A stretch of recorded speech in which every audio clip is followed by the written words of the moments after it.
বর্ধমানের দুর্গাপুজোগুলোর মধ্যে অন্যতম আলমগঞ্জ বারোয়ারি দুর্গাপুজো। আলমগঞ্জ বারোয়ারি দুর্গাপুজো শুভ সূচনা হয়ে গেল বুধবার খুঁটি পুজোর মধ্যে দিয়ে। এবছর আলমগঞ্জ বারোয়ারির নতুন ভাবনা বাঙালিনী ৭৪তম বর্ষের এই পুজোয় বাঙালির সমস্ত কিছুই তুলে ধরা হবে পুজো মণ্ডপে বলে জানান উদ্যোক্তারা। মানুষ এই পুজোতে খোলামেলা পরিবেশ পাবে এবং খুব সহজেই তারা প্রতিমা দর্শন করতে পারবে। উদ্যোক্তারা অতিরিক্ত ভিড় হতে দেবে না, মানুষ আনন্দের সাথে পুজো উপভোগ করবে বলে জানান পুজো কমিটির সদস্য পলাশ নন্দী। এছাড়াও এই পুজোয় উদ্যোক্তাদের মধ্যে উপস্থিত ছিলেন মনীষ সিংহ রায় সহ পুজো কমিটির অন্যান্য সদস্যরা। আমরা দেখে নেব সেই খবর।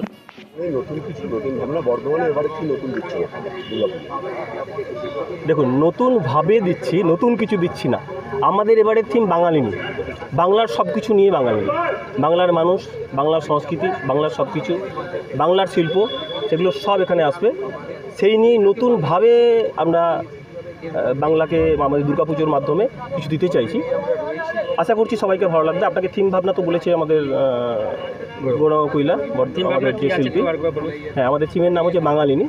বাঙালিনী এই জন্যই যে বাংলা নিয়েই সব কিছু। দাদা, ওই মুখ্যমন্ত্রী এবারে বলেছে যে মানুষ যেন ঠিকমতো ঠাকুর দেখতে পায় সেই ব্যবস্থা করা হবে। দেখুন, আলমগঞ্জ বারোয়ারি এদিকে অনেক এগিয়ে, আপনারা জানেন। প্রতি বছর আমরা সবসময় খোলামেলাই করি, এবারও জিনিসটা খোলামেলাই থাকবে এবং মানুষের যাতে এক ফোঁটাও অসুবিধা না হয়, সে এসে যেন ঘন্টার পর ঘন্টা লাইনে না দাঁড়ায়, সেগুলো আমরা সবথেকে বেশি গুরুত্ব দিয়ে করি। তার কারণ হচ্ছে মানুষ আনন্দের সঙ্গে পুজো কাটাতে চায়।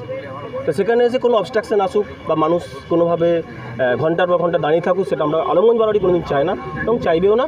আশা করছি সবাই খুব আনন্দের সঙ্গেই পুজো কাটাবে এবং আমাদের আলমগঞ্জ বারোয়ারি যে দুর্গাপুজোর যে ভাবনা চিন্তা বা আমরা যেভাবে পুজোটাকে পরিবেশন করি মানুষের সামনে, সেটা অক্ষুণ্ণ থাকবে বা বজায়। কত বাজেট আছে এবারে? বাজেটটা আমরা কোনো বছরই বলতে পারি না, তার একটা কারণ আছে। কারণ আমাদের এই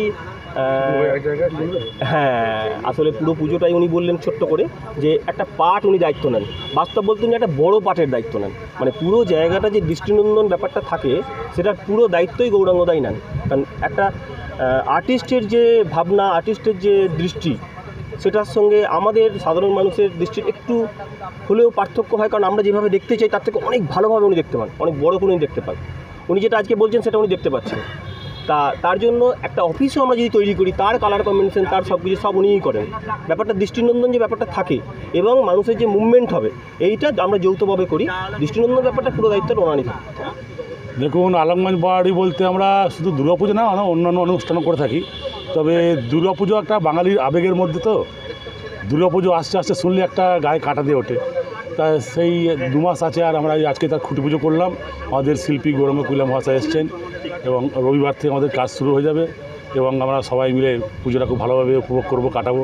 মায়ের কাছে এই কামনা করি। একটা জিনিস দেখেছি যে বর্ধমানের মধ্যে প্রতি বছর দেখবেন প্রশাসনের যে মিটিংগুলো হয়, সেখানে মুখ্যমন্ত্রী মমতা বন্দ্যোপাধ্যায় বারবার বলে থাকেন যে কোনো ভিআইপি লাইন বলে কিছু থাকবে না এবং প্যান্ডেল হবে খোলামেলা এবং মানুষের কোনো অসুবিধা না হয়। দুর্গাপুজোটা তো আনন্দের জিনিস, মানুষ আনন্দ করতে একটু আসে, সেখানে দিয়ে মানুষকে কষ্ট দিই। আমার পুজোটা দেখতে গিয়ে দেখা গেলো তার এনার্জি এখানে সব লস হয়ে গেলো, অন্য পুজো যেতে পারলো না। এটা তো আমাদের মোটেই কাম্য হওয়া উচিত না। ওই জন্যে আমরা মানুষ আসে খোলামেলাভাবে তাদের মতো ইচ্ছা মতো খেয়াল খুশি মতো ছবি তোলে, দেখে, আনন্দ পায়। এটাই আমাদের কাছে বড় পাওনা। মূলত আমরা দেখে এসেছি প্রথম থেকে মানে একই শিল্পী দিয়ে, এবং শুধু ওই শিল্পী একই নয়, আমাদের যে স্ট্রিট লাইটগুলো যে করে, যে মণ্ডপের যে লাইট করে, যে ঢাকি, যে আমাদের যে বর্ধমানের যে প্রতিমা শিল্পী এবং যে আমাদের সাউন্ড দেয়, যে ফ্লেক্সের কাজ করে, সব একদম এক, কোনো চেঞ্জেস নেই। আমাদের বরাবর একটা ফ্যামিলির মতো আমরা, তারা সবাই মিলে একসাথে আমরা কাজ করি, আমাদের কোনো চেঞ্জেস নেই। পূর্ব বর্ধমান থেকে পাপাই সরকারের রিপোর্ট, নূতন ভোর।